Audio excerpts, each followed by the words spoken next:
Ahí está. Ahí empezamos a grabar. Gracias por avisarme. Aunque veía que pasaba el chat a toda velocidad y decía, bueno, siguen saludando, buen día, buen día. No, era que faltaba grabar. Bueno, nada. Esto ya lo vimos la clase pasada y eran el interferómetro de Paul. Lo voy a poner porque quería agregar dos cosas que no dije y no insistí la clase pasada. Una es que este interferómetro de Paul se puede ver, como lo está viendo Paul, por reflexión, pero también se puede ver por transmisión. O sea, la fuente puntual que está de un lado de la lámina se refleja en las dos caras de la lámina y produce esas fuentes virtuales, y entonces se verían estas franjas concéntricas por reflexión. Técnicamente se dice franjas por reflexión, pero también se verían franjas por transmisión, porque la fuente puntual que está del otro lado de la lámina también produce dos fuentes coherentes y que interfieren por transmisión. Es decir, que si acá hubiera otra pared, en la otra pared se vería también las franjas. Con la diferencia de que las franjas que se ven por reflexión y las franjas que se ven por transmisión son de alguna manera complementarias, porque en unas no hay un salto de fase de pi, ese salto de fase que se produce por reflexión, mientras que en la otra sí. ¿Sí? Por ejemplo, en las franjas, y acá está el esquema, ¿no? Esta fuente puntual. Acá estaríamos mirando en el punto P, en el punto P estaríamos mirando la interferencia de las fuentes puntuales secundarias S y S2 que fueron producidas por la fuente primaria S. ¿Ven? La fuente primaria S, parte de las ondas que emitidas por la fuente primaria S se reflejan en la cara de arriba y llegan al punto llegan al punto P. ¿Sí? Esas cambiaron su fase en pi en la reflexión, si esto es aire, vidrio o mica y aire. ¿Sí? Entonces, estas cambiaron su fase en pi. Es decir, que la fuente S virtual tiene su fase opuesta con respecto a la fuente S real. ¿Sí? En cambio, las ondas que salieron de la fuente primaria se transmitieron y se reflejaron en la lámina de abajo, que parecen provenir de la fuente virtual S2, no tienen ese salto de fase en pi, porque en la transmisión no hay salto de fase y en la reflexión entre un medio más denso a uno menos denso no hay salto de fase. Entonces, al camino óptico a la diferencia de camino óptico que hay entre las que solo se reflejaron y las que se transmitieron, se reflejaron y se volvieron a transmitir, hay que sumarle el pi de la reflexión. ¿Sí? ¿Se entiende? En cambio, en este dibujo no está hecho, pero podríamos hacer un dibujo donde, acá lo hago, ¿sí? Fíjense que en cambio, si uno observara las franjas por transmisión, o sea, lo que conté recién correspondería a este esquema, que son franjas vistas por reflexión, y es lo que corresponde al dibujo a los puntos P o a los puntos P', ¿sí? Si uno estuviera observando con la fuente S a la derecha, igual que acá, pero estuviera observando por transmisión, entonces en la transmisión, en la primera cara, no hay salto de fase. En la reflexión, en la segunda cara de abajo, no hay salto de fase. Si es vidrio, aire o si es mica, aire. Lo habría si esto fuera mica y un medio mucho más denso, ¿sí? Pero en mica aire no hay. Entonces, tampoco lo hay acá, después cuando en el segundo rebote, y tampoco lo hay en la transmisión. Entonces, los dos frentes que salen y que son los que interfieren y son los que corresponderían a fuentes virtuales ahora del otro lado, no están desfasados en pi. Solo tienen el desfasaje debido al camino óptico, a la diferencia del camino óptico. ¿Se entiende esto? Entonces, las franjas vistas por reflexión o por transmisión son de alguna manera complementarias, en el sentido de que si a un radio le correspondía un máximo vistas por reflexión, al mismo radio le correspondería un mínimo visto por transmisión, debido a este desfasaje en pi. Más allá del desfasaje que se produce por el espesor de la lámina, por los caminos distintos que hacen dentro de la lámina, dentro y fuera de la lámina. Bueno, entonces, nada, este tipo de interferómetros es como un arquetipo de los interferómetros de láminas delgadas, donde los espesores a lo mejor no son constantes, donde los espesores varían linealmente, como en una cuña que van a ver en la práctica, donde los espesores varían de otra manera, como si fuera una lente sobre un plano, bueno, 1000 ejemplos podríamos inventar. Pero igual vamos a seguir quedándonos con este ejemplo porque nos permite entender todos los demás. O sea, primero nos permite entender que en todo punto P de este semiespacio van a llegar perturbaciones que parecen venir de la fuente secundaria. Y entonces tenemos franjas, las que se llaman localizadas en todo el espacio o no localizadas. ¿Sí? Ahora,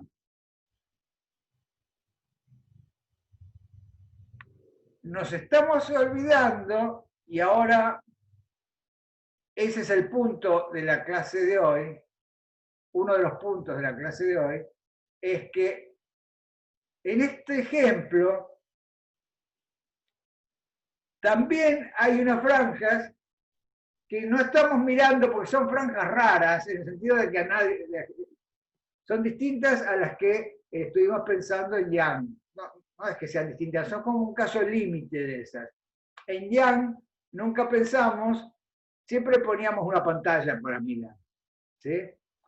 Y nunca pensamos en usar un instrumento óptico para ver las franjas, un instrumento óptico como los ojos, ¿sí? O como una cámara fotográfica. Entonces, claro, entonces lo que me quiero referir, a lo que me quiero referir es a estos rayos, ¿sí? Que fíjense que hasta acá siempre consideramos que se reflejaba y llegaba a P, que se transmitía, se reflejaba, se transmitía y llegaba a P, o a P' o a cualquier otra cosa. Pero acá, por ejemplo, fíjense, ahora sí presten atención a presten atención a estos rayos que están como en la parte de abajo de la figura. ¿Sí? Este rayo se transmite, primero se refleja en la cara de arriba y sale, ¿sí? Pero también se transmite, se refleja y sale con el mismo ángulo, o sea, el rayo dividido sale con el mismo ángulo. Este es un ejercicio de la práctica donde podían calcular el desplazamiento del rayo en una lámina de caras paralelas. Entonces está el reflejado y está el transmitido, ¿sí? Lo hacían con el transmitido, ¿no? Pero acá estaría el transmitido, que se refleja y se vuelve a transmitir, está desplazado. Estos dos que están desplazados son paralelos y no interfieren, ¿sí? Entonces hasta ahora nunca le prestamos atención. Pero si acá no interfieren, o podríamos decir justamente que interfieren en el infinito. Por eso se llaman franjas localizadas en el infinito. Entonces, propuesta, estudiemos estas franjas localizadas en el infinito, que hasta ahora no le dimos bolilla. Estas franjas localizadas en el infinito se pueden ver si yo pongo el ojo, si yo miro, o sea, miro en esa dirección, en la dirección que salen paralelos. Miro y relajo el ojo como cuando miro muy lejos, hacia el horizonte, y entonces se va a formar en el plano focal de mi sistema óptico, se va a formar, voy a hacer juntar esos rayos, ¿no? Entonces, la idea es esa. Si pongo estos caminos paralelos, dan lugar a las franjas localizadas en el infinito. ¿Sí? Entonces, como el ojo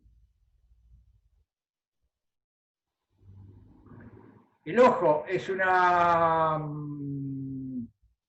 lente pequeña, de pequeña abertura, capta, fíjense que no capta muchas direcciones, capta solo la dirección que entra en el ojo. ¿Sí? Depende de cómo me incline para mirar, ¿sí? De dónde esté la fuente, pero estas direcciones entran, pero unas direcciones con otro ángulo no entran. Entonces, no son muy franjas, no es que se vean franjas. Lo que vamos a ver es una intensificación o un mínimo en esa dirección, pero no vamos a ver un sistema de franjas porque no alcanza el rango de inclinaciones para que el ojo capte variaciones de diferencia de camino máximas o mínimas. ¿Se dan cuenta? Lo mismo se las viera por transmisión. Entonces, este detalle es importante, primero porque hemos introducido un nuevo elemento que es la lente, una lente, ¿no? Que hasta ahora no pensábamos en estas franjas de Paul, ¿sí? En estas franjas de Paul no había lente, no necesitábamos una lente, se proyectaban en una pantalla, se proyectaban siempre a distancia finita, no estábamos pensando en las franjas estas en el infinito. ¿Sí? Ahora, mediante el truco de la lente o un sistema óptico cualquiera, podemos hacer interferir estas perturbaciones que recorrieron distinto camino. Igual que antes, ¿no? Pero ahora salen paralelas. Es decir, que no van a ir a la pared a un lugar P' o P como acá, sino que son recogidas por una lente. Y entonces, acá viene la cuestión que quizá confunde todo este tema, y es que con estas franjas en el infinito, localizadas en el infinito, ¿sí? Las tengo que ver con una lente. Y que si la lente es de pequeña abertura como el ojo, no voy a ver un sistema de franjas como ese sistema que veíamos en la pared con Paul, con el interferómetro de Paul. Lo que vamos a ver es que si pongo una inclinación del ojo, voy a ver a lo mejor un máximo, porque acá hay una diferencia de fase, una diferencia de camino de lambda, o de múltiplos de lambda. En cambio, si me agacho un poquito y veo otra inclinación, veo otra intensidad. Pero no es que recoja todas juntas máximos, mínimos, máximos, mínimos. Casi que no lo voy a ver eso. Para ver eso, voy a necesitar lentes de gran abertura. Y entonces con lentes de gran abertura, a lo mejor puedo recoger todas las distintas direcciones. ¿Sí? Entonces, estos detalles los tenemos que discutir porque no porque sean súper interesantes de sí mismos, sino porque quiero mostrar que estas franjas localizadas en el infinito no se destruyen cuando pongo fuente extensa, porque ese es el punto. El punto es esta distinción que habíamos empezado la clase desde el principio, a decir que con fuente puntual teníamos los hiperboloides y eso correspondía a franjas en todo el espacio. O sea, no localizadas, como esta. Pero que cuando pongo fuente puntual, cuando pongo fuente extensa, ¿sí? Si la fuente es extensa en la dirección, por ejemplo, de la horizontal, acá en este experimento de Paul, un punto de la fuente puntual me va a dar estos círculos concéntricos acá, y el punto de al lado de la fuente extensa, otra, que sería otra fuente puntual, me va a dar otros círculos. Y entonces así se van a ir a todo esto se va a borronear y no voy a ver. Con fuente extensa esto no lo voy a ver. ¿Sí? Entonces, el objetivo de esta discusión es que veamos que con una fuente extensa, las franjas localizadas en el infinito sobreviven. ¿Sí? Ese es el tema.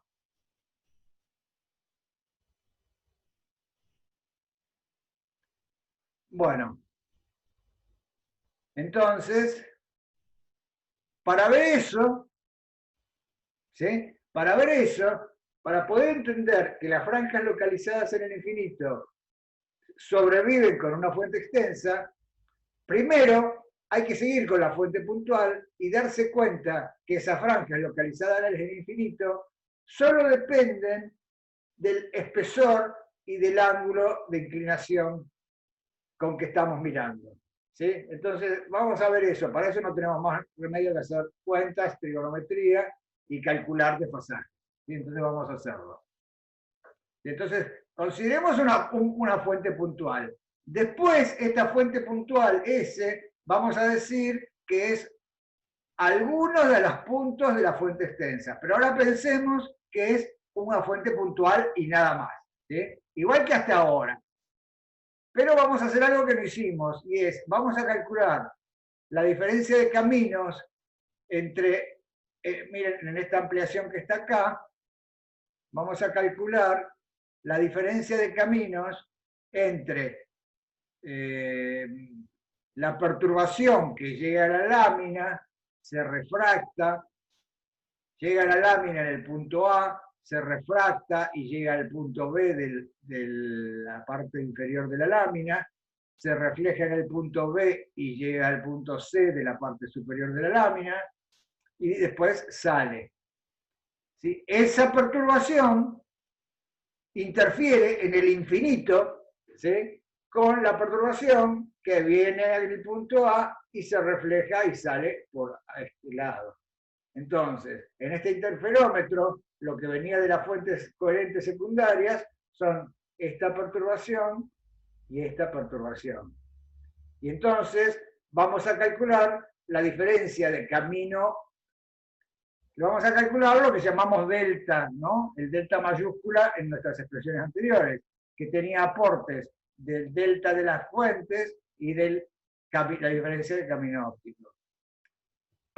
Primero, nos damos cuenta que acá va a aparecer ese pi del que hablamos, porque en la reflexión, en el punto A, si es aire, vidrio, ¿sí? Acá va a haber un salto de fase en pi. Es decir, que la perturbación reflejada va a estar desfasada en pi con respecto a la incidente. ¿Sí? Eso tengámoslo en cuenta, después se lo incluimos. Ahora olvidémonos por el momento. ¿Sí? Y calculemos la diferencia de camino óptico que hay entre la perturbación que hizo el camino AD y la perturbación que hizo el camino ABC. ¿Sí? Entonces, mientras que la que solo se reflejó hizo este camino así, la otra hizo este camino ABC. Entonces,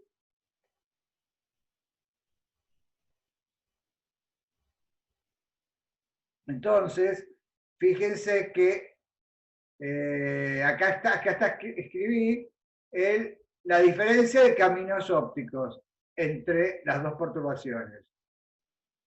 Mientras una hace AB más BC, ¿sí? Acá está AB más BC, y lo multiplico por el NF, que es el índice del film, ¿sí? Es el índice, NF es el índice de esta lámina, ¿Mm? N1 de un lado y N2 del otro. Esto podría ser aire, lámina, alcohol, o aire, lámina, aceite, ¿sí? O la lámina podría ser el aceite. Y todo esto nos va a servir para un montón de cosas. Entonces, vayamos al cálculo. ¿Ven? Estamos haciendo la diferencia de camino entre ABC, mientras que la otra recorrió AD. Después, de ahí al punto P, todas tienen el mismo camino óptico, porque si uno lo piensa al revés, uno puede decir desde P hasta cualquier plano perpendicular a los rayos paralelos, hay el mismo camino óptico por Fermat, porque es la imagen en el plano focal de la lente se forma la imagen de los puntos que están en el infinito, que son estos rayos paralelos. Entonces, trazo paralelos, paralelos, paralelos, hasta acá, hasta lo máximo que puedo trazar, y entonces este CD es perpendicular a los dos rayos. ¿Ok? Entonces, desde acá, desde el segmento CD hasta el plano focal de la lente, hay el mismo camino óptico. Desde el punto S hasta el punto A hay el mismo camino óptico. Entonces la diferencia de caminos ópticos es esta que escribimos acá. Por eso escribimos que la diferencia de caminos ópticos es AB más BC multiplicado por el índice del film menos AD multiplicado por el índice del exterior. ¿Sí? ¿Se entiende? Entonces, y ahora es trigonometría pura, porque digo, AB es igual a BC, ¿sí? Estos caminos son iguales. Este ángulo es el ángulo de transmisión que aparece en la ley de Insal, ¿sí? Y entonces, el coseno, fíjense, el coseno de este ángulo, θ t, es justamente de el cateto adyacente, de el espesor de la lámina, dividido en la hipotenusa, que es AB. ¿Sí? Y lo mismo podríamos hacer acá, o sea que AB es igual a BC, porque este ángulo también es el mismo, por reflexión. Entonces, AB es igual a BC, es igual a D sobre el coseno de θ t. Y entonces lo reemplazo arriba, y entonces, como AB es igual a BC, me queda 2, ¿sí? El NF estaba, y en vez de AB o BC, pongo D sobre el coseno de θ t, menos N1AD. O sea que hasta acá está. Y ahora voy a escribir voy a prestar la atención a AD, al segmento AD. ¿Sí? Entonces, fíjense,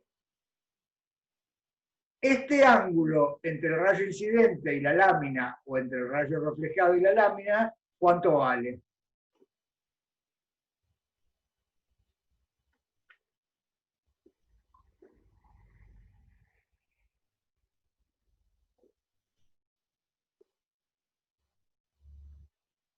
¿Cuánto vale el ángulo entre el rayo incidente y la lámina? O entre el rayo reflejado y la lámina.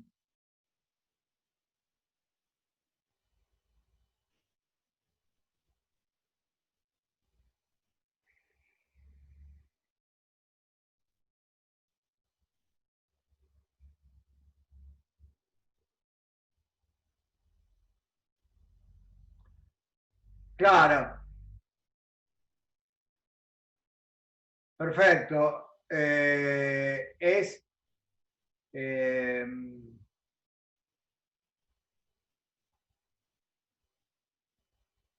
bueno, acá se fueron aproximando. Seguro que tiene que ver con el θ incidente, pero no es el θ incidente porque el θ incidente es el ángulo con la normal. ¿Sí? Entonces, esto es 90 menos θ incidente. ¿Sí? O sea, este ángulo de acá es pi sobre 2 menos θ incidente. ¿Sí? Entonces, como por construcción, el triángulo este, ABC, es un triángulo rectángulo porque el segmento CD es perpendicular a los rayos paralelos, ¿sí? Entonces este ángulo de acá es 90, entonces este ángulo que está acá es complementario con ese 90 menos θ incidente. Entonces este ángulo es θ incidente. Fíjense, el ángulo con vértice C es θ incidente. Y entonces consideremos el seno del θ incidente, porque involucra al segmento AD. Entonces, el seno del θ incidente es el opuesto a AD, ¿sí? Sobre la hipotenusa, que es AC. Entonces, por eso esta expresión de acá, de hacer ese análisis que hicimos recién. Entonces, AD es AC por el seno de θ. Y AD lo necesito para ponerlo acá en la diferencia de caminos ópticos. Y entonces AD es AC por el seno de θi. Pero el N1 por el seno de θ incidente es el NF por el seno de θt, por la ley de Insala. Y entonces, en este siguiente paso, lo que hice fue reemplazar la ley de la reflexión nada más. Y en vez de escribir AD, en vez de escribir el seno de θi, escribí NF sobre N1 por el seno de θt. Y entonces tengo AD en función de AC. ¿Sí? Y por otro lado, me falta relacionar el AC con el D, y entonces eso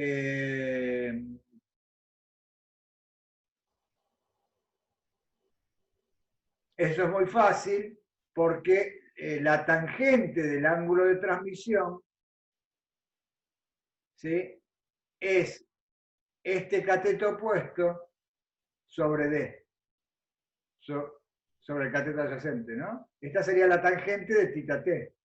Sería este cachito de acá dividido D. Pero este cachito de acá, por simetría, porque este ángulo también es θt, entonces este cachito de acá es justamente AC sobre 2. ¿Sí? Este cateto opuesto en el ángulo θt es AC sobre 2.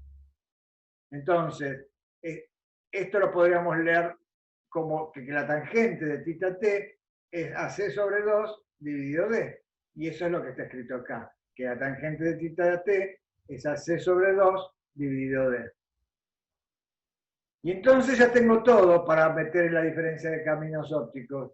Me queda que la diferencia de caminos ópticos es NF por AB más BC, pero AB más BC ya lo tengo en términos de D y el ángulo de transmisión. Y entonces escribo 2D sobre coseno de θ por el índice NF, esto es tal cual, ¿sí? Y todavía me falta restarle el N1 por AD. Pero N1 por AD es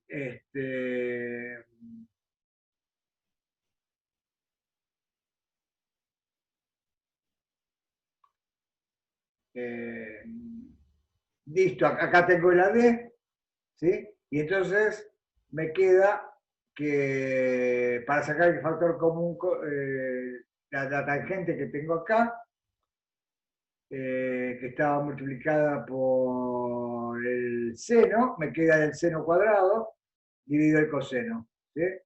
Pero 1 menos seno cuadrado es el coseno cuadrado, y entonces el coseno cuadrado de este 1 menos seno cuadrado con este coseno de acá se simplifica, y queda que la diferencia de caminos ópticos es 2 NFD coseno de θt. ¿Sí? Este es el resultado más importante de esto. ¿Sí? Y ahora me tengo que acordar que si estoy mirando las franjas por reflexión, a esto lo multiplico por 2pi sobre lambda, le sumo el resto pi, ¿sí? Y tengo el delta mayúscula que usábamos para interferencia. ¿Sí? ¿Se entendió esto? Es pura trigonometría y ser un poco cuidadoso de cómo calcular la diferencia de camino óptico. Uno de los puntos clave es reconocer que del punto P a cualquier perpendicular a los rayos que entran paralelos, siempre hay el mismo camino óptico. ¿Sí? Entonces, desde P hasta acá hay el mismo camino óptico. Y entonces, nada, el punto clave de acá, más allá de las cuentas, es que lo que determina la interferencia es la inclinación θt. que la podría escribir en términos de tita i, pero que salió más fácil en función de tita t, pero si sé tita t, sé tita i, ¿no? Entonces, fíjense, por eso estas se llaman estas franjas localizadas en el infinito se llaman franjas de igual inclinación. Porque si yo acá pongo una lente muy grande que capte muchas inclinaciones, ¿sí? Voy a ver que en el plano focal de la lente, cuando cambio el lugar del punto P, lo único que va a variar es la inclinación, cómo entraron los rayos a la lente, es decir, que va a cambiar el tita t. Y entonces, por eso necesito una lente muy grande para que el tita t, y en particular el coseno de tita t, cambie lo suficiente como para que esto pase de media longitud de onda a una longitud de onda y pueda haber franjas. Si no, no veo franjas, ¿no? ¿Se entendió? Se ve verde, se ve todo verde. ¿Por qué será? Eso, bueno, no sé. A lo mejor porque amplié, no sé, la verdad que no. Cuando se superpone una pantalla con la pantalla que estoy compartiendo, pasa algo, creo que sí, que debe ser ahí. Porque el otro día estaba mirando la grabación y vi que había cosas verdes que aparecían y desaparecían y digo, acá es cuando abrita el cosa o cuando... Sí, sí, es eso. Bueno, ¿entendieron esto? O sea, que hasta acá fíjense que tenemos con una fuente puntual que en el infinito, acá está dicho más gráficamente, ¿sí? Porque decirlo es un lío, ¿no? Pero bueno, sabemos decirlo. Acá tengo, fíjense, una fuente puntual, tengo una lámpara de mercurio, por ejemplo, ¿sí? Esto es experimental, son detalles experimentales. Se pone esta lente para producir, expandir el haz y se pone un filtro porque el mercurio tiene varias líneas y entonces se pone un agujerito, un pinhole para que funcione como fuente puntual. Y entonces, acá tenemos todo lo que hablamos. ¿Se dan cuenta? Acá tenemos que con esto lograríamos las franjas esas no localizadas.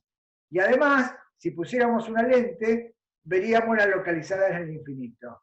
Y las localizadas en el infinito, con esta lente chiquita, fíjense que no me captan los que salen del agujerito y hacen este camino y vienen por acá, que corresponden a una inclinación θ t, que a lo mejor me vendría bien porque para ver varias franjas, estas no entran en la lente. ¿Sí? Solo entran en la lente este rango de inclinaciones que dependiendo de cuán grande sea la apertura de esta lente, ¿sí? Vamos a captar muchas inclinaciones o pocas inclinaciones.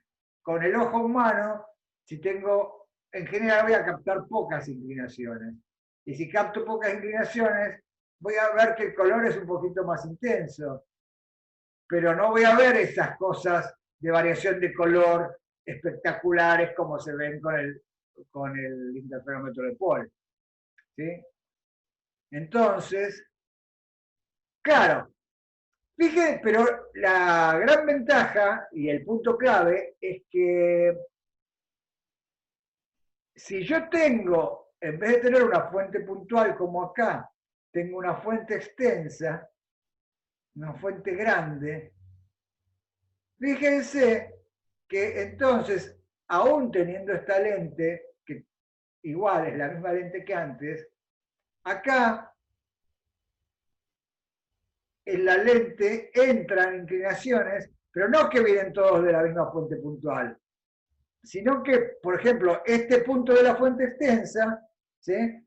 Me produce unas perturbaciones que llegan a P3. En cambio, este punto de la fuente extensa me producen unas perturbaciones que llegan a P2 y que tienen inclinaciones muy distintas entre sí. Y este otro punto de la fuente extensa me produce perturbaciones que llegan a P1. Y entonces, en el plano focal de la lente, no se destruyen las franjas porque el resultado en P1, en P2 o en P3 solo depende, por lo que demostración que hicimos recién, solo depende de la diferencia de caminos 2n de coseno de tita.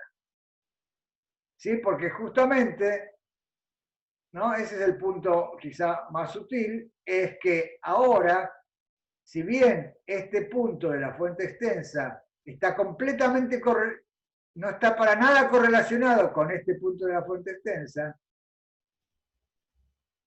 y entonces el sistema de hiperboloides que se vería en la pared asociado a este punto de la fuente extensa no sería el mismo que el sistema de hiperboloides que se vería en la pared asociado a este otro punto de la fuente extensa, y se destruirían esos círculos que vimos en la foto de Paul. En las franjas localizadas en el infinito no pasa eso. Y entonces, por eso puedo ver con fuente extensa estas franjas localizadas en el infinito. Y esas son las franjas, están relacionadas con las franjas que yo veo en las pompas de jabón, en el aceite en la calle, ¿sí? Son todas con fuente extensa y solo se ven ahí porque cuando pongo el ojo ahí y miro ahí, no se ven en todo el espacio, están localizadas o en algún lado, ¿sí? En este caso, en general, están localizadas en el infinito, ¿sí?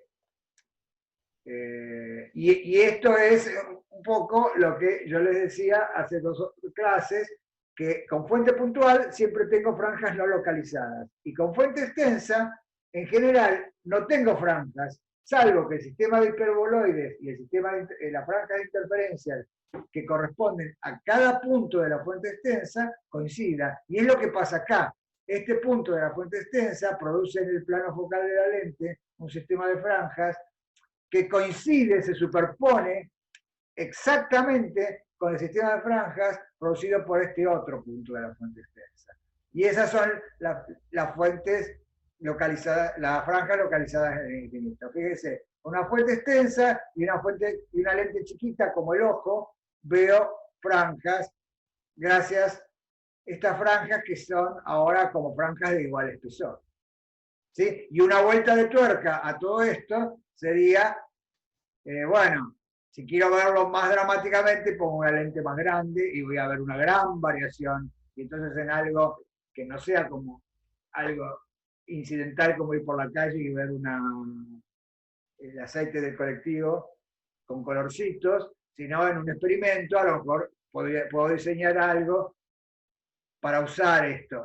De hecho se usa para controlar espesores, se usa para un montón para medir índices, se usa para muchas cosas de ultra precisión, este tipo de montajes, de estudiar las franjas localizadas en el infinito, aún con fuente extensa. ¿Sí? ¿Por qué? Porque si variara el espesor de esta lámina, ¿sí? También verían sistemas de franjas que difieren de las que vería cuando no varía el espesor, y entonces podría inferir variaciones de espesor o variaciones de índice a partir de ver cómo varía el sistema de franjas. Esto no lo vamos a ver en física 2 porque es una rama de la interferometría que es un tema súper interesante, pero tiene muchas vueltitas. Bueno, como ven acá, hay muchas cositas que hay que son cosas ingeniosas que están relacionadas con que la luz natural tiene un tiempo de coherencia y entonces hay que ingeniárselas para ver las franjas. Pero una vez que uno tiene las franjas, puede hacer mediciones de una precisión impensable con sistemas metrológicos comunes, ¿no? Bueno, y el ejemplo de hoy en día, digamos, que sale en los diarios, es el del LIGO, por ejemplo. El observatorio LIGO esencialmente tiene interferómetros. es un gran interferómetro, ¿sí? Que lo que pretende detectar son variaciones o sea, asociadas con las ondas gravitacionales. Entonces, esa dualidad de la que acabamos de ver entre no localizadas para fuente puntual y localizadas virtuales con fuente extensa, ¿sí? Porque son virtuales porque están localizadas en infinito, ¿no? De alguna manera, por eso las podemos llamar virtuales. Es similar en otras geometrías, eso es lo que estaba diciendo recién, ¿sí? Entonces, por ejemplo, si yo tengo una cuña y tengo una fuente puntual, voy a tener que hay puntos va a haber perturbaciones que vienen de la fuente puntual, se reflejan en la cuña, en la cara de arriba de la cuña, y perturbaciones que se refractan, se reflejan en la cara de abajo de la cuña y se vuelven a transmitir e interfieren en un lugar donde voy a ver interferencia y voy a tener, esto va a ser una franja real. Esto es otra manera también de llamarla, ¿no? Fíjense, acá tenemos unas franjas localizadas reales, ¿sí? En cambio, también podría haber la división de un rayo, como por ejemplo miren este, que se refracta, se refleja, se refracta, y este se refleja. No salen paralelos ahora, porque la lámina no es de caras paralelas, y entonces salen así, divergen, y parece provenir de este punto de acá. Y entonces, si uno acá pone una lente o el ojo de manera de hacerlas converger, tiene de alguna manera ve franjas, pero son esas franjas que uno hace superponer con la lente o con el ojo, y por eso se las puede llamar virtuales. Bueno, esto da lugar, no sé, tiene muchísimas aplicaciones, da lugar a fenómenos muy lindos, muy lindos de ver y difíciles de analizar, porque bueno, nosotros acá nos limitamos a estudiar, por ejemplo, cosas bastante sencillas como estas de láminas paralelas, ¿no? Pero por ejemplo, en una pompa de jabón, ¿sí? Iluminados con fuente extensa, tenemos todo este espectro, esta coloración que no tiene que ver, nada que ver con la coloración del jabón ni del agua, sino que tiene que ver con la coloración producida por interferencia, ¿sí? Entonces, este es otro tipo de coloración que interesa mucho y que en la naturaleza aparece muchísimo, en los seres vivos también, es ese color interferencial, producido por estructuras. Tiene que ver con lo que les conté del color estructural.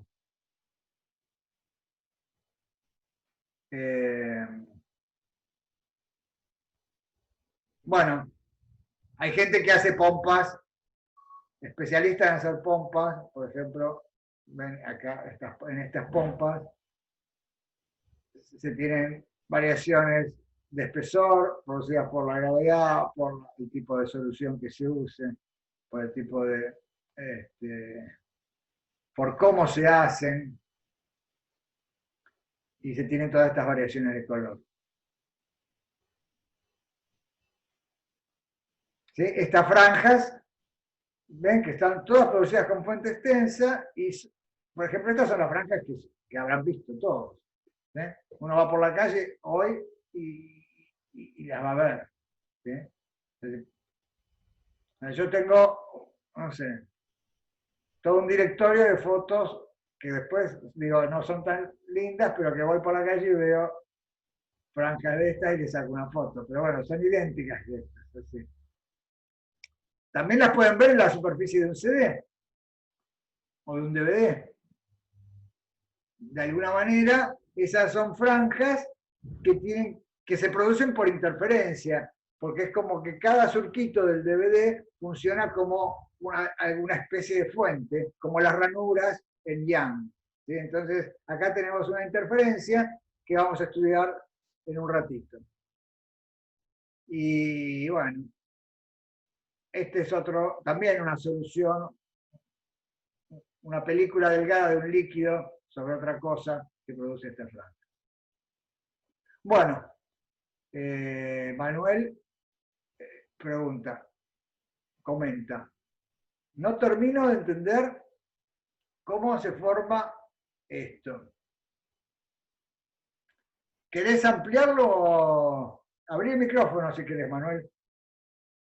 Así te entiendo mejor. ¿Qué punto querés reforzar? No, que no termino de ver cómo se forman estos patrones de colores. No le veo la relación a lo que estamos viendo. No lo termino de entender. ¿En qué caso? En general, en cualquiera.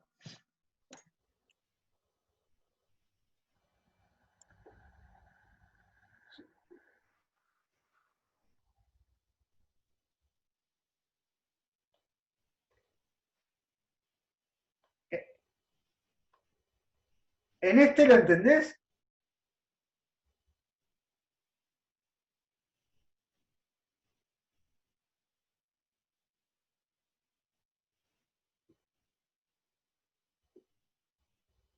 En este caso, ¿entendés cómo se forman las franjas?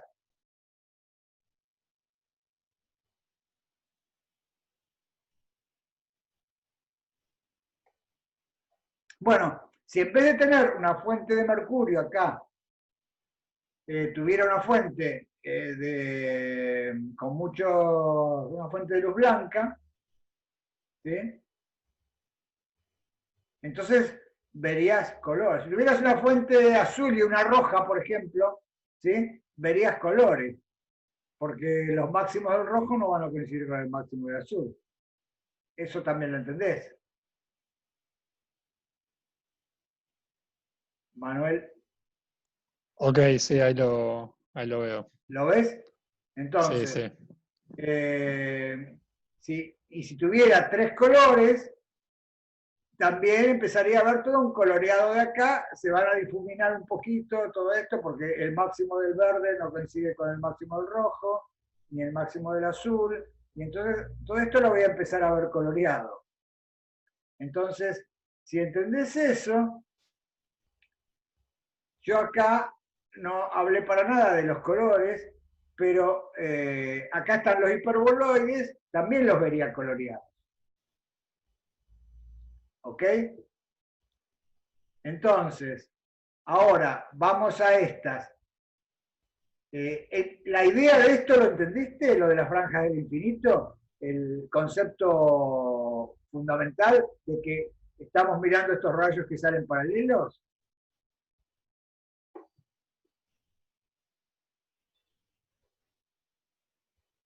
Sí, sí, ¿Sí? eso lo veo. Sí.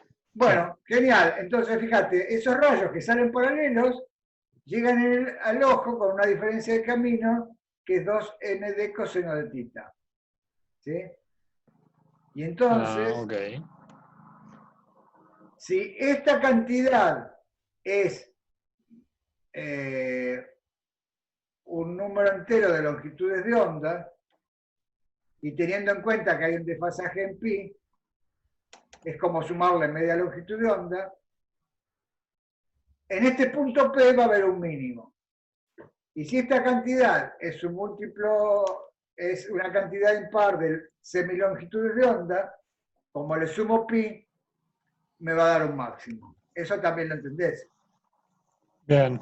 Bien, Pero todo genial. esto con fuentes de una misma frecuencia, ¿no? Con fuentes de una misma frecuencia, claro, fíjate, acá hay una fuente puntual que tiene una frecuencia. ¿Sí? Ahora, si acá pongo en S, pongo dos fuentes, una azul y una roja, ¿sí? Va a pasar lo mismo, porque la condición de que esta cantidad sea longitud de onda roja no va a coincidir con la inclinación θt para que sea un máximo de longitud de onda roja, no va a ser la misma, el θt va a ser otro que el que corresponde a que esta diferencia de camino sea un máximo para el azul. Eso también estamos de acuerdo. Ok, ahí me cuesta un poco más, pero más o menos entiendo dónde viene. Bueno, simplemente porque esto es un camino, esto es una longitud, y yo digo, si esta longitud es, eh, es media longitud de onda azul, tengo un tita t, ¿sí? Y si esta longitud es media longitud de onda roja, tengo otro tita t, Bien, porque la longitud de onda azul es distinta a la longitud de onda roja. ok, ¿Okay? Entonces, voy a tener un punto P con un tita t máximo para el azul que está cerquita de otro que tiene el máximo del rojo. Entonces acá, en el plano focal de la lente, voy a ver colores también. ¿Por bien, qué? ok. ¿Lo ves? Voy a ver colores porque las diferencias de camino están pesadas en el... Mira, me voy a adelantar a una cosita porque tengo una ecuación más adelante que después vamos a usar, pero ¿te acordás que, mira esta ecuación, ¿te acordás que los deltas que poníamos en las fuentes que interferían tenían que ver con la fase inicial de la fuente y que con K por el camino? Sí, sí, sí, Bueno, K es 2 pi sobre lambda. Entonces, este término, aunque el R sea el mismo para el azul que para el rojo, el K por el R es distinto para el azul que para el rojo, porque el lambda del claro, azul es distinto del lambda del rojo. ok, ¿Ok? Entonces, sí. esta diferencia de camino, que fíjate que acá la estoy multiplicando, quedó en chiquito y no le di importancia, pero ahora lo remarcamos y está, por eso ampliamos tu pregunta, es, fíjate que este lambda, claro, quizá me faltó remarcar que este lambda está pesado por 2 pi sobre este lambda mayúscula, desafortunado, pero esta diferencia de caminos ópticos está pesada por K0, que es 2 pi sobre lambda. ¿Sí? Y entonces, si vos tenés eh, que K0, eh, no sé, o sea, quiero que lo veas, 2 pi sobre lambda por 2 NF de coseno de pita t. Ricardo, si estás escribiendo no se ve. ¿Eh? Si es que estás escribiendo algo en la pantalla no se ve. No, no, no lo estoy escribiendo en la Ah, pantalla. ok, ok. Lo estaba escribiendo en un papel acá para eh,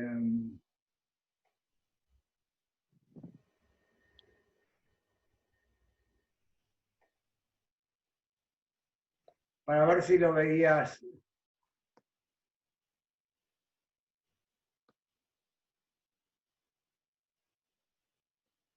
No veo ni tu cámara ni tu pantalla. No, no, es que se estaba detenida mi cámara, no sé por qué. Ah, ok, ok.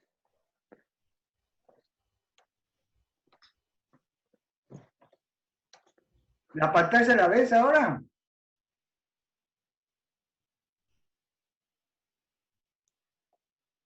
No, la pantalla no la No, veo. no se ve nada, ¿no? A ver, quería hacer una prueba. O sea, puede salir mal.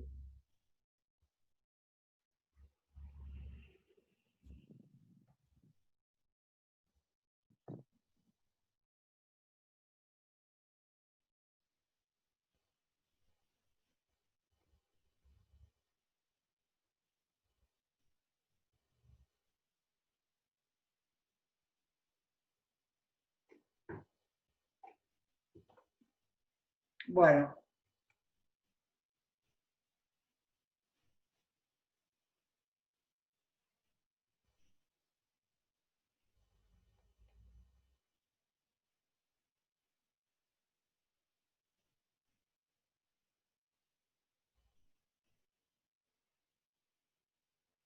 no sé por qué, pero bueno, la vista del hablante me sale.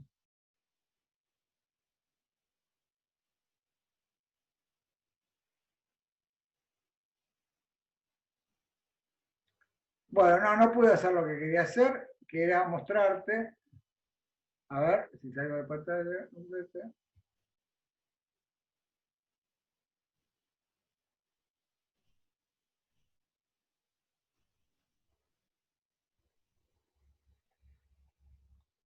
¿Ustedes ven mi cámara congelada? Sí, hace un rato ya. Ah, debe ser eso. Es que estoy compartiendo. Voy a cambiar de cámara. Ahí está. Creo que ese es el problema. Tenía una cámara del celular conectada. Voy a cambiar la cámara. Vamos a poner. A ver así. Ahí está. Ahí puse otra cámara. Ahí se ve. Ahí se ve. Sí. Tenía conectada la cámara del celular con la red Wi-Fi y nada, se ve que hubo algún problemita con la red y se paró. Nada, lo que te quería mostrar, a ver si te lo puedo mostrar. Claro, y tiene la...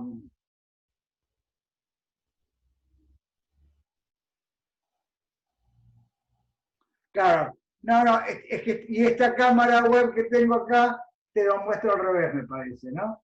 O sea, lo que te quería mostrar es que tengo, lo estás viendo al revés ahí, ¿no? Sí, veo.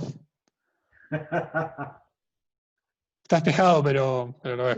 Está espejado y tendría que cambiar la configuración de la...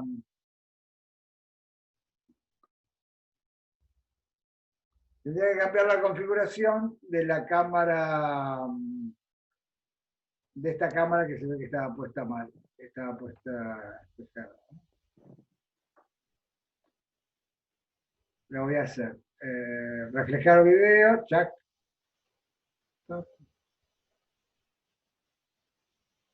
Igual se entiende, ¿eh? No hace falta. Sí, pero viste cuando uno se pone medio cabezón y quiere hacerlo. Está bien. Entiendo. A ver ahora. Sí, ahora se ve bien. ¿Sí?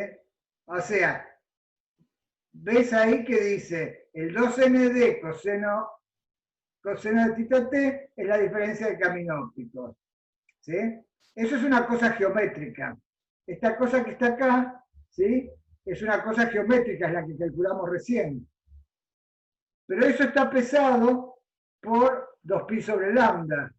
Y entonces, esto para el rojo me da una cosa y para el azul me da otra cosa, por más que el D y el coseno del tita sea el mismo y el índice.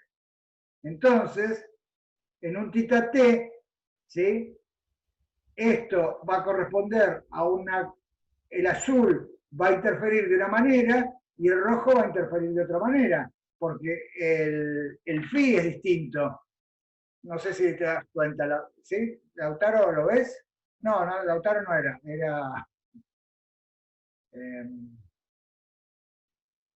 Sí, perfecto. O sea que parte de la diferencia de camino óptico. Claro, tal cual. Bien. Bueno, nada, eso. Entonces,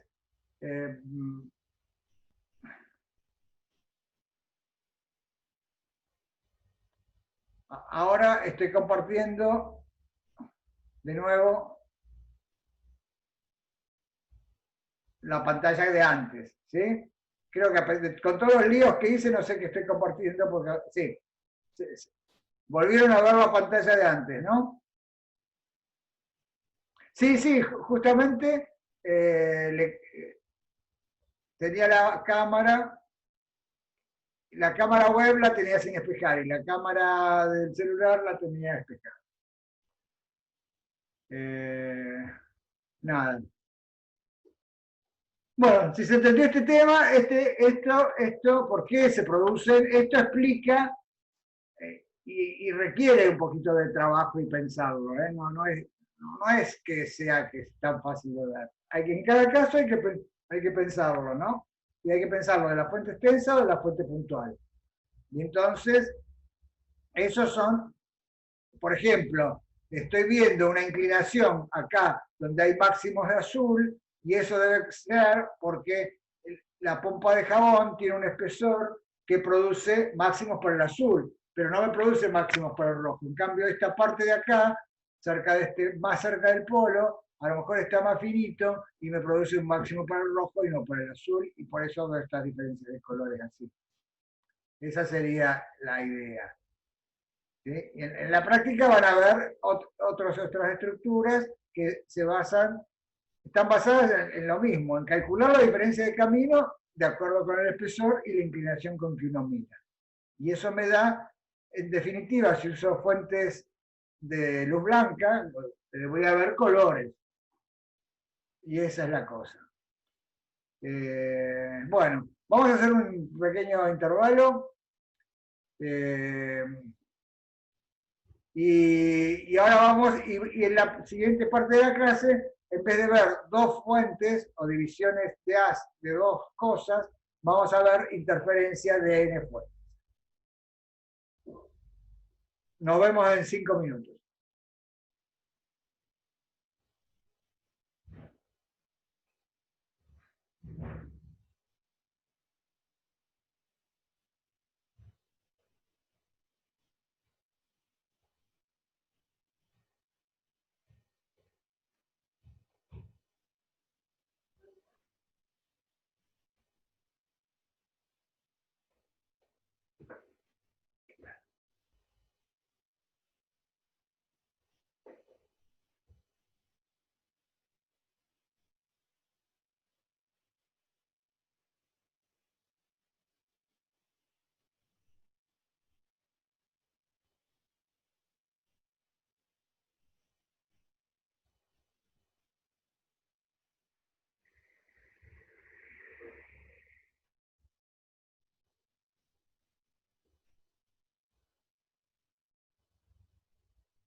Bueno, genial.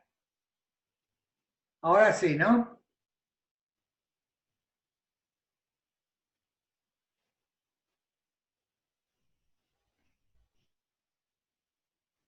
Bueno, Sí, ahora se ve bien. perfecto. Estuvo accidentado, está accidentada la clase de hoy. Bueno, entonces, el tema este lo vamos a ver para poder tener una manera de cuantificar el principio de Huygens. El que hizo eso históricamente fue Fresnel. Ya hablamos de Fresnel el otro día, vimos los aportes experimentales, como la experiencia esa del espejo doble de Fresnel, pero también hizo aportes teóricos, muchísimos aportes teóricos. Uno de los más importantes es que puso de manera que se pueda cuantificar, escribió y tradujo al lenguaje matemático este concepto de la envolvente de Huygens. La envolvente de Huygens es un concepto geométrico y Fresnel la transformó en un fenómeno de suma, de interferencia, y entonces consideró que cada punto del frente de ondas era un emisor de ondas esféricas y escribió las ondas esféricas y entonces dijo cómo había que sumar esas ondas esféricas. ¿Sí? De hecho, hoy en día el principio, las expresiones integrales que expresan el principio de Huygens se llama principio de Huygens-Fresnel. Entonces, esto que vamos a ver es como un precalentamiento para el principio de Huygens-Fresnel. Nos va a llevar, nos va a conducir con distintos grados de dificultad que le vamos a ir agregando sobre el camino, nos va a conducir al principio de Huygens-Fresnel. Y eso es Huygens, que cada punto del frente de ondas es un emisor puntual, ¿sí? Y los conceptos de interferencia. Entonces, cada punto del frente de ondas es un emisor puntual, y para ver cómo es la perturbación más adelante, lo que tenemos que hacer es sumar las perturbaciones emitidas por esos emisores puntuales de Huygens.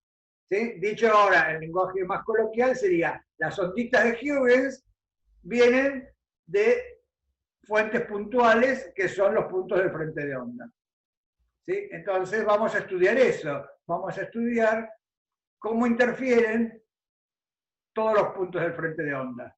Antes de hacer eso, vamos a hacer un caso que sea más familiar con lo que venimos haciendo hasta ahora. Lo que venimos haciendo hasta ahora es estudiar interferencia de dos fuentes y entonces ahora vamos a estudiar interferencia de n fuentes. ¿Sí? O sea, tenemos todo servido, ya sabemos todo. Lo único que lo tenemos que poner es de una manera más formal y tratar de analizarlo. Entonces, por eso subrayé todo esto de acá, es el apunte, pero lo que es para recordar es que nos vamos a preparar para estudiar la difracción, es decir, cómo interactúa una onda con un obstáculo cuando la longitud, cuando no se satisface la condición de descripción geométrica. Es decir, cuando lambda es comparable con D. Si lambda es comparable con D, no vale la descripción geométrica y vamos a hacer esta interacción mediante una suma de onditas. ¿Sí? Es decir, que lo que vamos a hacer es el principio de Huygens, vamos a poner en marcha el principio de Huygens. ¿Sí?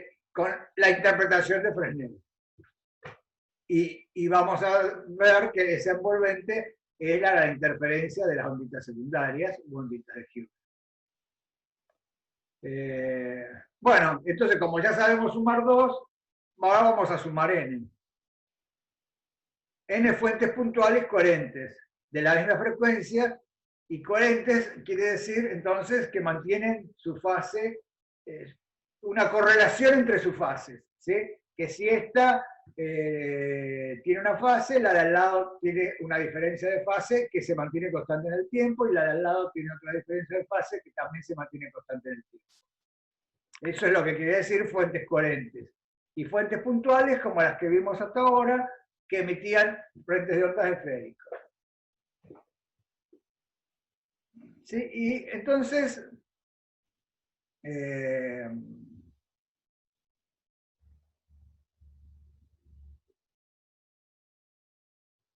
esto es más matemática, lo que les voy a decir ahora, pero la matemática también pone en evidencia la física, y vamos a ver que las cuentas que vamos a hacer ahora, en ciertos casos, son muy parecidas a las cuentas que hicimos cuando estudiamos Fourier, cuando estudiamos la síntesis de Fourier, en alguna clase anterior. ¿Sí? En particular, estaría bueno que repasaran el ejemplo que vimos de cuando construíamos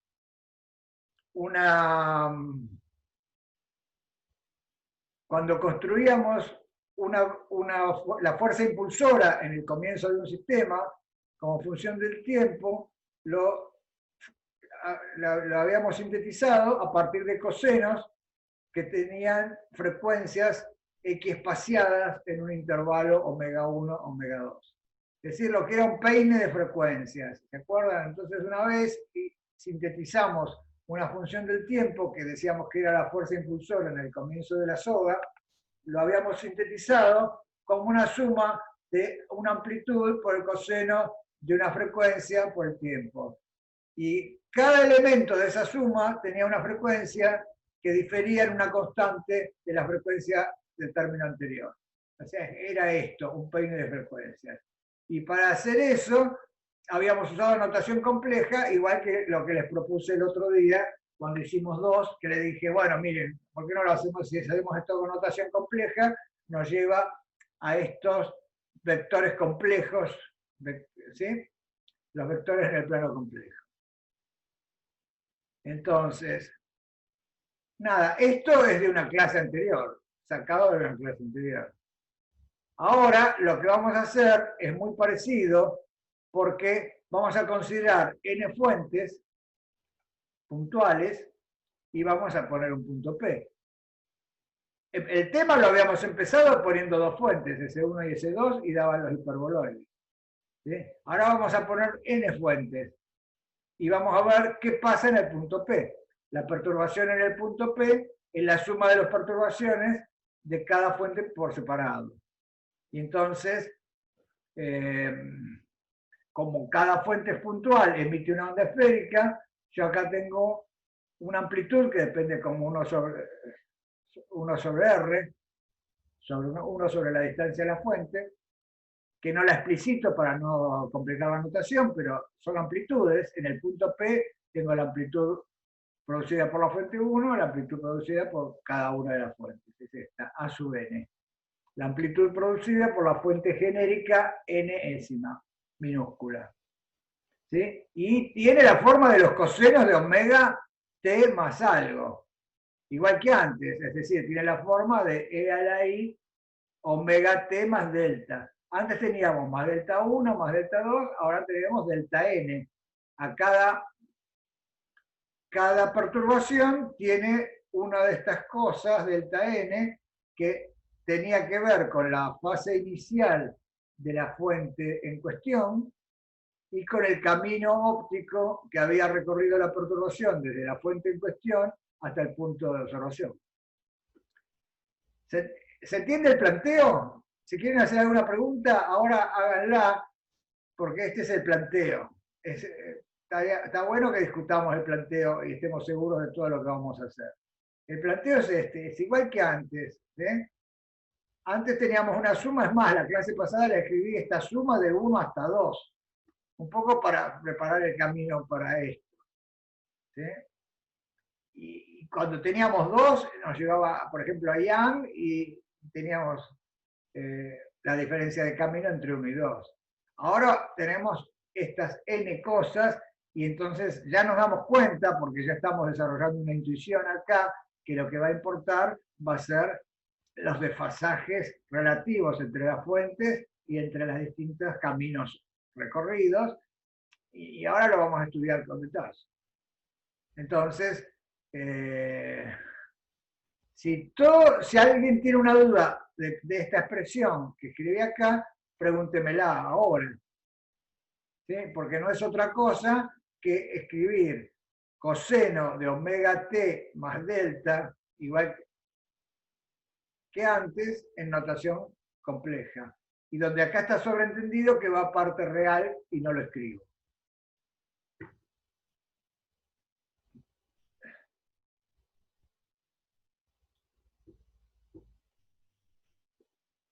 Maximiliano pregunta, ¿la sucesión A sub n tiene que ver con cómo distribuís las fuentes alrededor de P?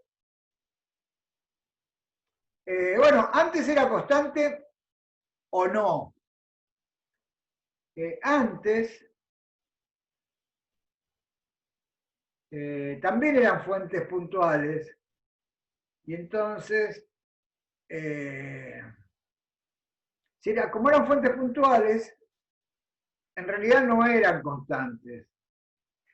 Eran constantes, por ejemplo, en Yang, el A sub 1 era igual al A sub 2, a lo mejor en el centro de la pantalla, en el lugar que equidistaba, o en todo el lugar que equidistara de las fuentes 1 y 2.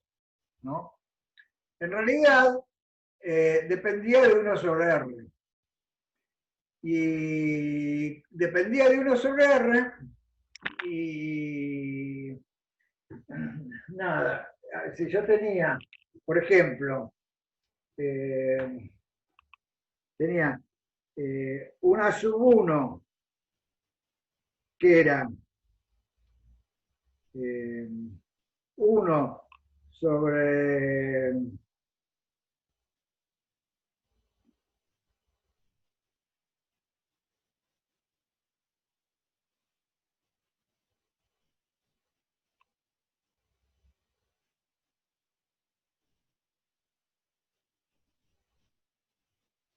nada, lo que te quiero decir es, si yo tengo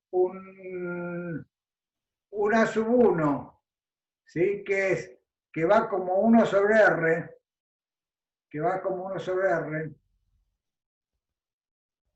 ¿sí?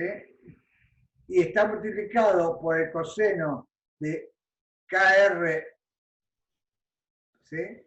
El R chica no lo escribí, escribí R acá, ¿sí? Escribí R. ¿Por qué escribí R así? Porque sería R más, esto es más algo que ya dije, como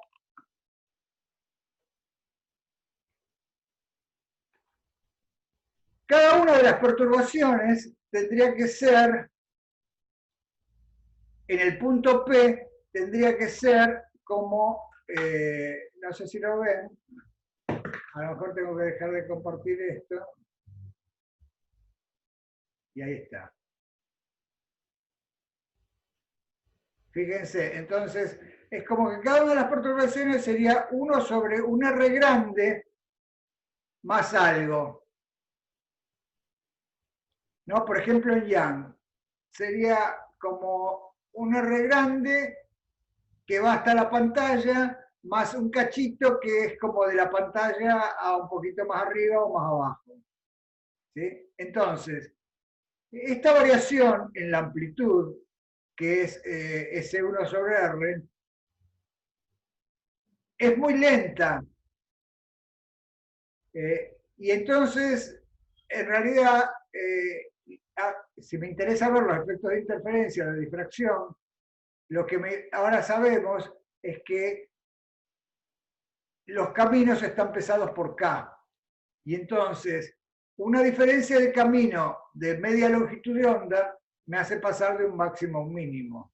Y eso es muy bestial comparado a que una diferencia de camino de media longitud de onda a esta función 1 sobre R casi no me la hace cambiar. Entonces, bueno, nada, eso sería un comentario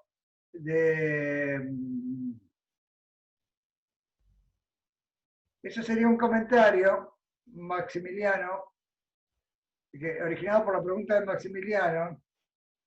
Digo, porque fíjense que todos estas, los R1 hasta Rn, se podrían escribir como, lo que van a importar son las diferencias de estos caminos, R1 a Rn, digamos, esto ya lo sabemos, nos damos cuenta, ya que lo que va a importar son las diferencias entre los caminos R1 a Rn. Si todos los R1 hasta Rn son iguales, entonces van a interferir constructivamente entre ellos, ¿sí? Si todos los R1 hasta Rn difieren en una longitud de onda, van a interferir constructivamente. Eso ya lo podemos olfatear. Nos damos cuenta que tiene que ser así. Ahora lo vamos a justificar mejor. Pero ahora déjenme decirle esto. Si todos los R1 son iguales, va a haber un máximo. ¿Sí?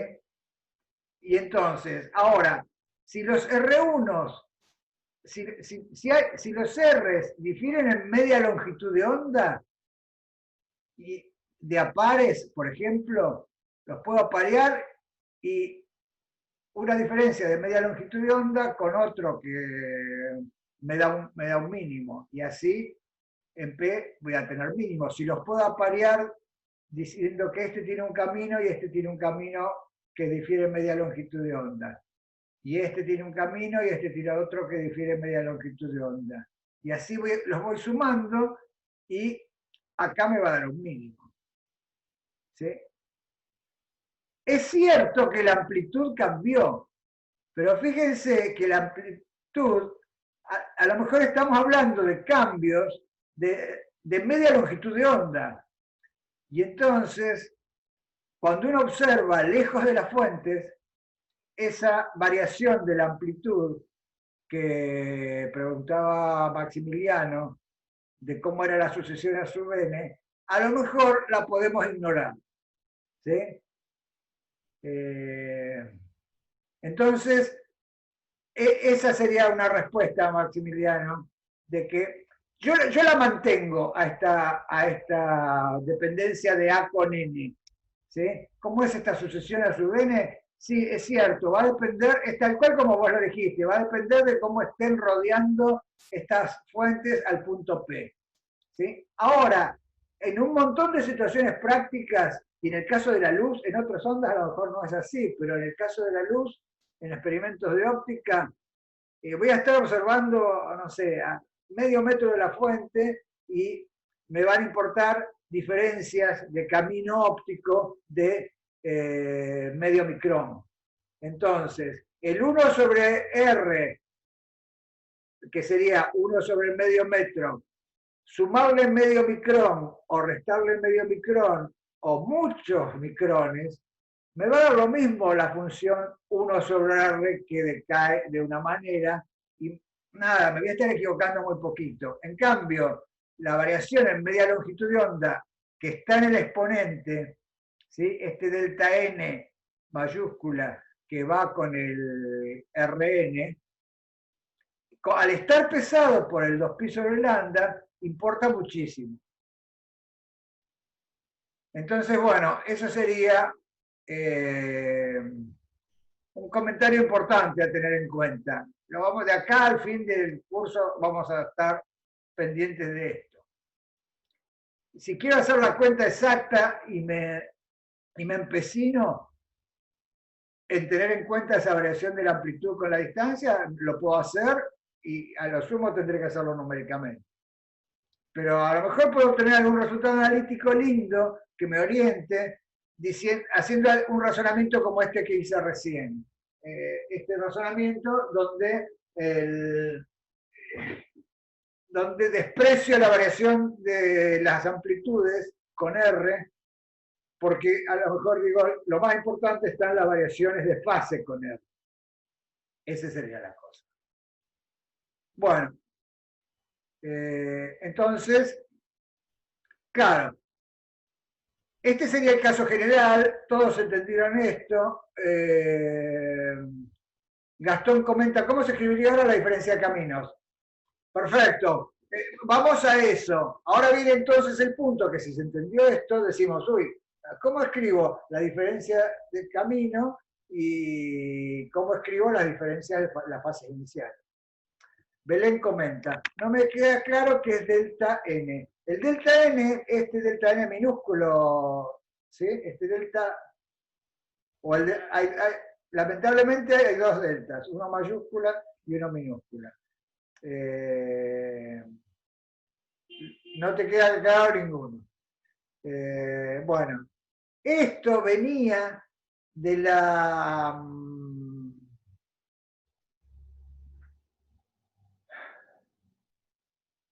Venía de la clase pasada, Belén, esto venía de la clase pasada,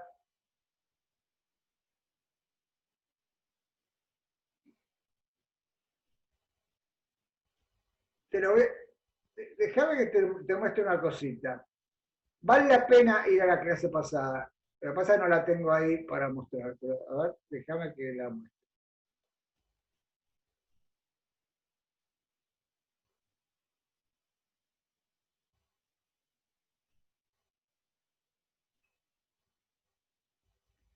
¿Sí? O incluso una antes de o sea, la clase de 19.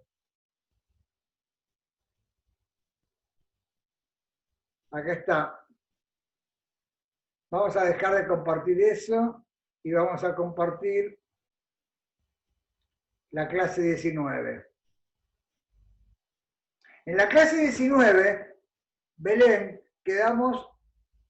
empezamos la clase 19 diciendo, consideremos la perturbación en un punto P que es suma de dos perturbaciones. ¿Sí? Y entonces, decíamos, era una perturbación armónica que era A1 por el coseno de omega t menos KR1 más delta 1. ¿Sí? Y mira, acá está la respuesta a tu pregunta. Este delta 1, que tiene que ver con la fase inicial de la fuente 1, menos KR1, que tiene que ver con el camino óptico desde la fuente 1 al punto P, a eso lo llamamos delta 1 mayúscula. ¿Lo ves, Belén, acá? Genial.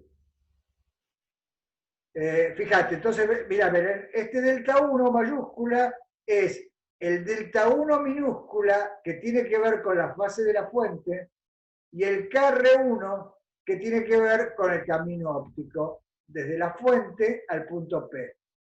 Así empezamos hace 2 clases con interferencia.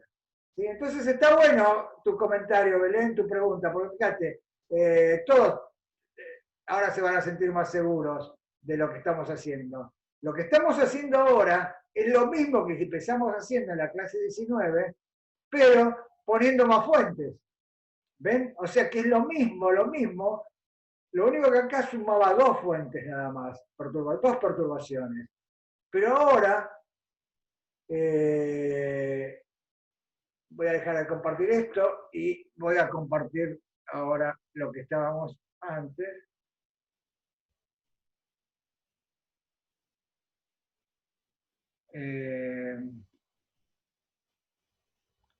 Claro, pero ahora, ¿ves? Mira, ahora tenemos delta n, ¿ves? Este delta n mayúscula, lo mismo que antes, es el delta que tiene que ver con la fase de las fuentes y el KRN que tiene que ver con el camino desde la fuente al punto P. ¿Te queda claro para todos esto? Bueno, entonces, para estudiar cosas que resulten interesantes, vamos a estudiar algunas en las que podamos controlar de alguna manera el delta n minúscula y que los caminos ópticos nos resulten más o menos fáciles, porque ahora, ya que le metemos esta complicación de n fuentes, hagamos algo en que es lo que le preguntaba Gastón, ¿cómo se escribiría ahora la diferencia de caminos? Si pongo una configuración complicada, esa diferencia de caminos va a ser complicada, no es que no la sepa escribir, pero va a ser complicada. Entonces, ahora, como para empezar a estudiar cosas que nos permitan entender cómo viene la mano, pongamos una configuración sencilla, ¿sí? Y entonces, la configuración sencilla que voy a poner es esta. ¿Sí? Es una configuración en que voy a controlar estos delta n minúscula prendiendo todas las fuentes al mismo tiempo. ¿Sí? Entonces, eso, me saco de encima los delta n minúsculas. ¿Se dan cuenta? Porque esos son todos iguales. Y los puedo elegir igual a 0 porque si son iguales puedo poner el reloj para que sean 0. Eso lo ven todos. ¿Sí? Que ahora que puedo hacer eso. Genial. Entonces, si considero, el primer ejemplo que les propongo que estudiemos es este, es consideremos que todas las fuentes se prenden al mismo tiempo, ¿sí? Y que están alineadas, son fuentes colineales, ¿sí? O sea que tengo, estas fuentes están todas a lo largo de un eje.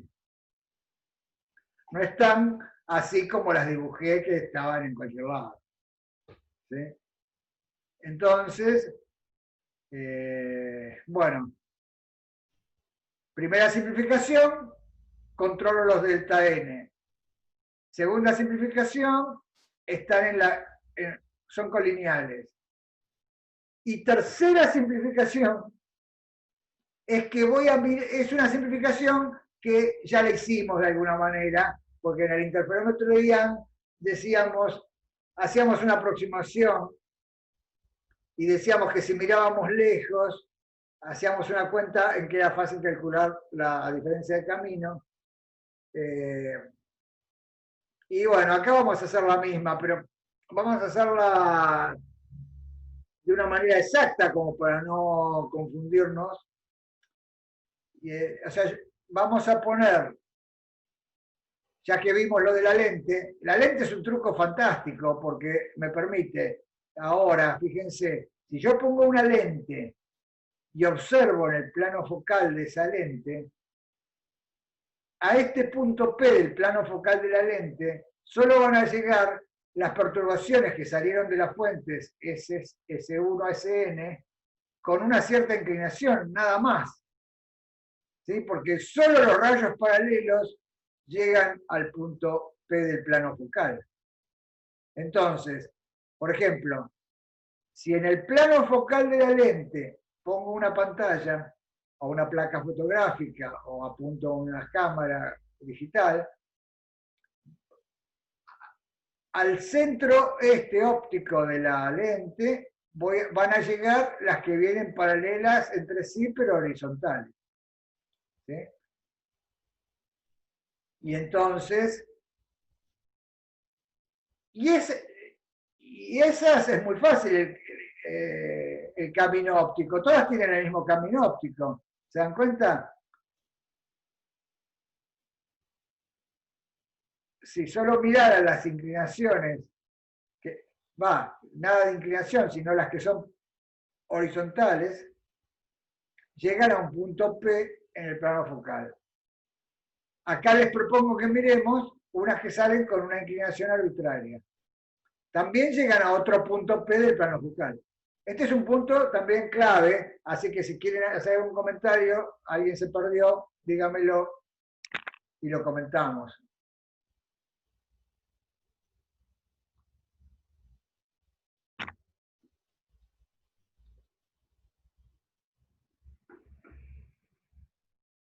Bueno, entonces eso, nada. Si quieren,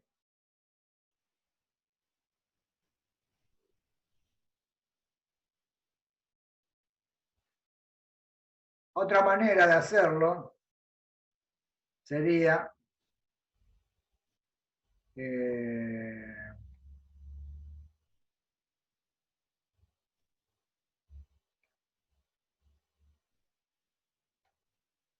sería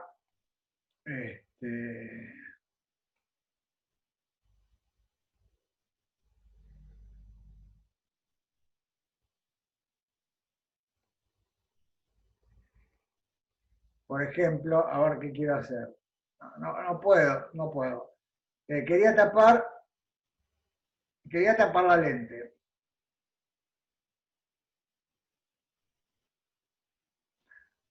¿Sí?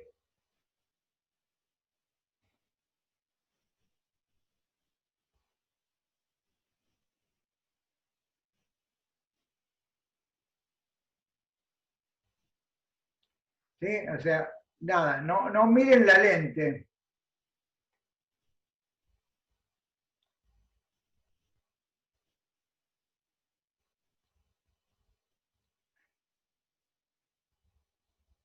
¿Sí? Lo que estoy mirando es que cada una de las fuentes emite en todas direcciones. Es decir, que tendría que mirar en todas las direcciones. Ahora, si pongo la lente, solo voy a ver las direcciones estas que llegan al plano focal de la lente. A ver qué voy a...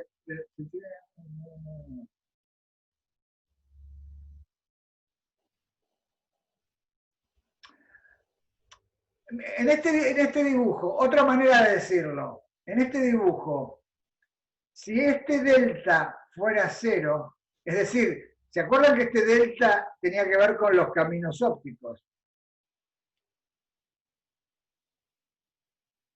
Entonces, si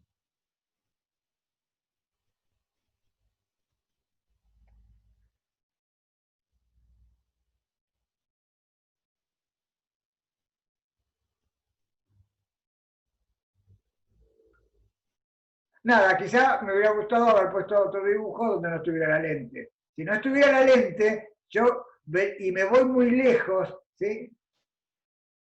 Saquen la lente y me voy muy lejos, ¿sí? Entonces,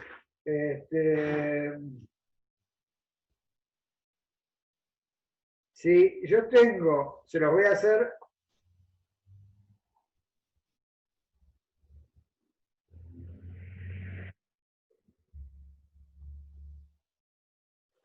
así.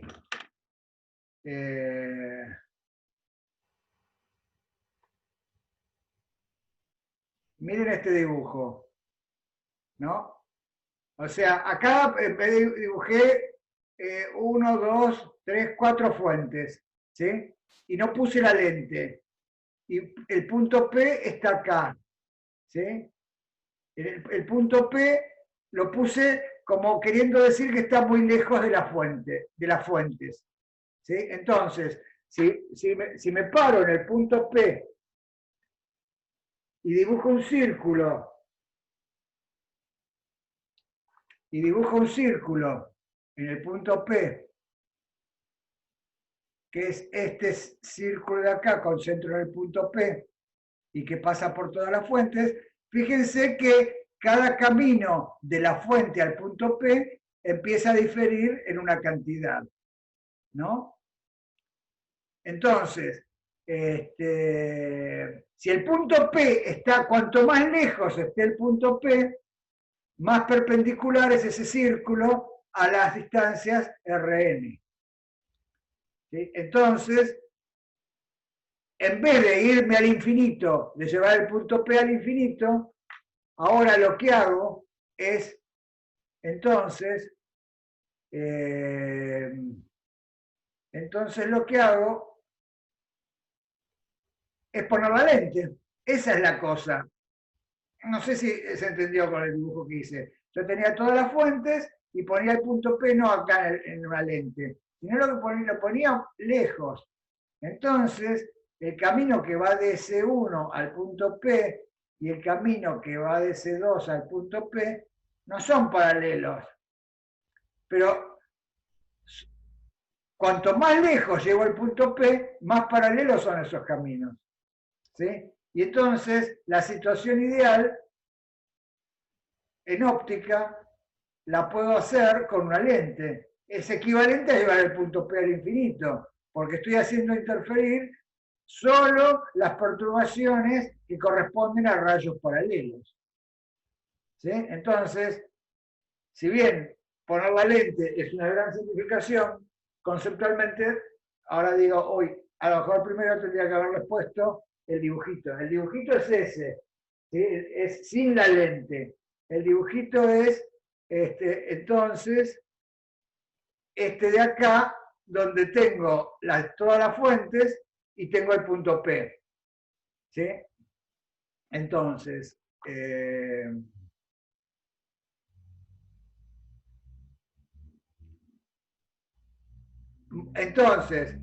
por ejemplo, si bajo el punto P, ¿sí? Si bajo el punto P y lo pongo más acá,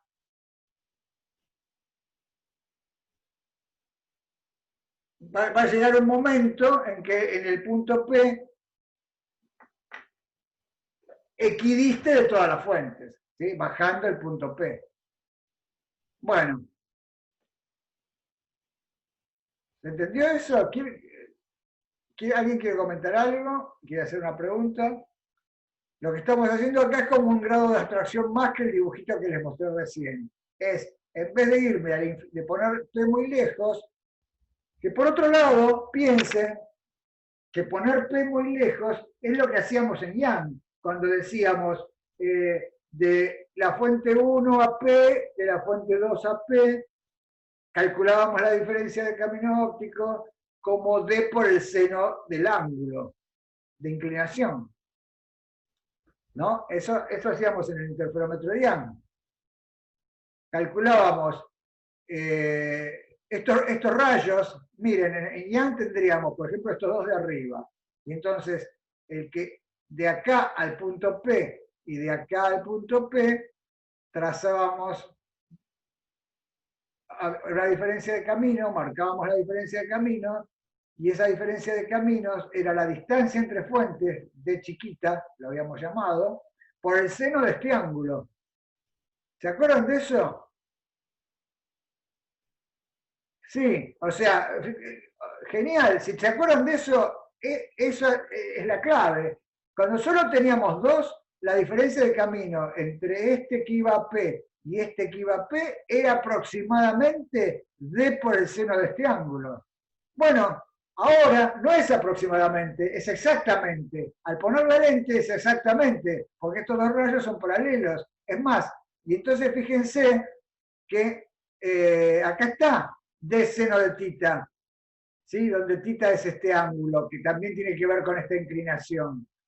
Entonces, la diferencia de camino entre la fuente esta de acá arriba y la que está un cachito, la primera más abajo, es este delta. Y eso es igual a la distancia entre fuentes por el seno del ángulo. Esto es igual que en Yang. Tal cual, igual que en Yang. ¿Sí?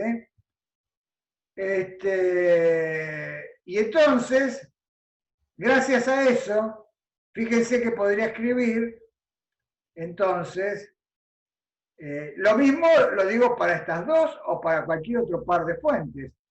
Sería como Yang, y diría que entonces que el R2, fíjense, por ejemplo, el R2 es un cachito más chico que el R1,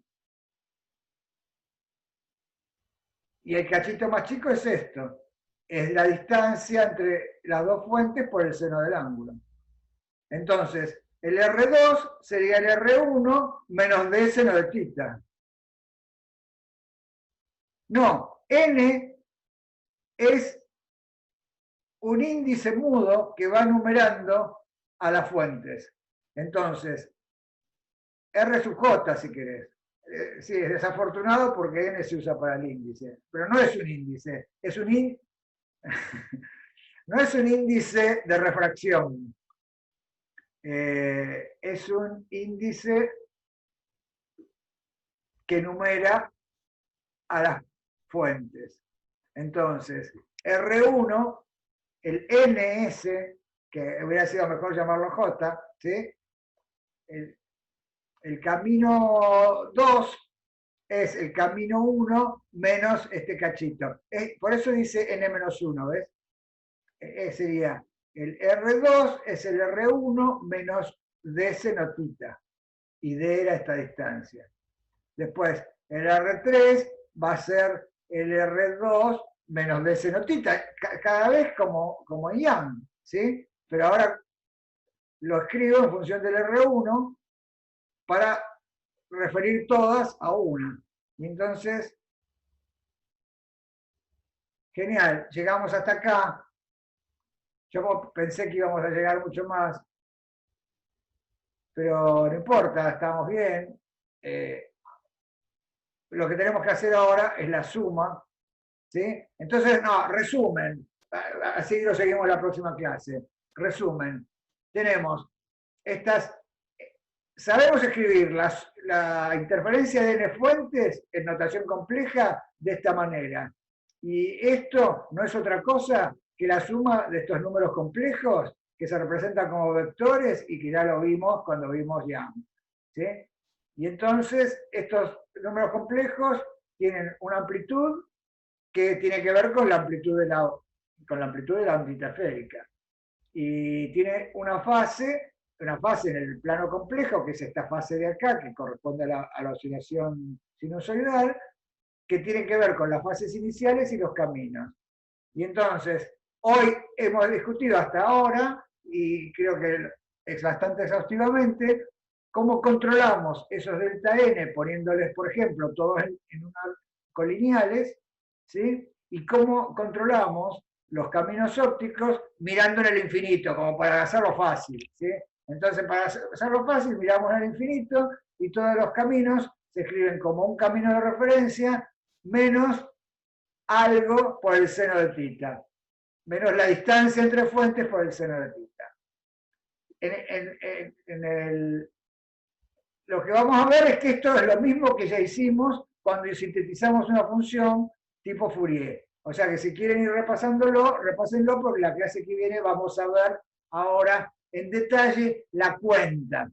O sea, igual lo voy a dejar en el apunte y vamos a ver esa cuenta la próxima clase. Así que bueno, hola Paulina, ¿qué tal?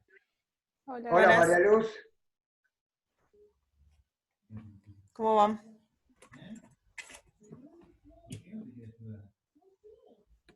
Buenas. Te paso el esperador.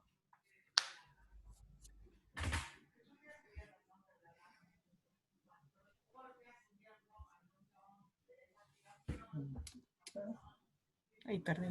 ¿Qué tal, Milton? ¿Cómo andas, Ricardo? Hola, Milka. Buenas. Bueno, ¿estás, Luz? Estoy, sí. Genial. Bueno, entonces hasta el viernes será. Dale, nos vemos el viernes. Hasta el viernes. Chao. Ricardo. A todos, Yo los cojo. hasta el viernes. Chau. Yo los cojo, tío, chicos. Genial. Buenísimo. ¿Qué tal los alumnos? Cada vez somos menos, chicos. Me van a decir que la lluvia no los dejó llegar.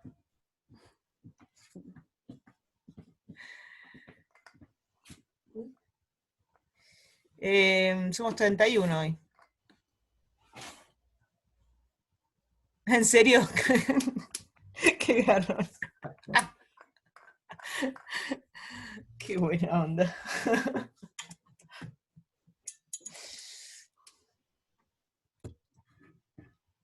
Bueno, tomémonos unos minutitos para que carguen el agua del mate, renueven la yerba y los esperamos, ¿sí?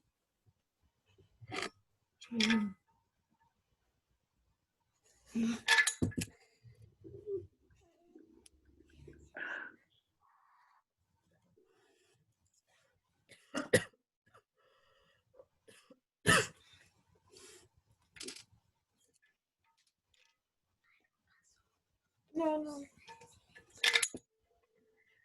Al final te volvió a pasar luz lo del micrófono. No,